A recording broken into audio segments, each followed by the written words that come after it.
এটা হচ্ছে রাবা 22.5 ওয়াটের চার্জার। এটা আমরা এখন টেস্ট করব রেডমি ফোনে ডার্ট চার্জ শো করে কিনা। আমরা এখানে ইনস্টল করে দিলাম পাওয়ার কেবল। তারপরে হচ্ছে এটা আমাদের ডিভাইস। এটা কি মডেল ভাই? Realme 9 5G।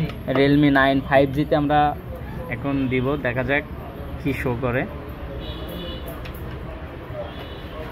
দেখতে পাচ্ছেন এটা কিন্তু ডার্ট চার্জ শো করছে, তাও ওভার পয়েন্ট আকারে। ওই দেখেন উপরে কিন্তু ব্লু বাতি জ্বলে গেছে, তার মানে ডার্ট চার্জ পয়েন্ট আকারে 22.5 ওয়াট শো করতেছে।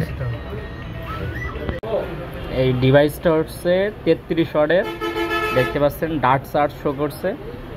আর এটা হচ্ছে আমাদের 22.5 ওয়াটের রাবা যে চার্জার সেটা। আর কেবলটা দেখতে পাচ্ছেন আপনারা, যে 65 টাকা রাবার যে কেবলটা কিনেন সেই কেবলটাই দিয়েই কিন্তু ডার্ট চার্জ শো করছে, দেখতে পাচ্ছেন।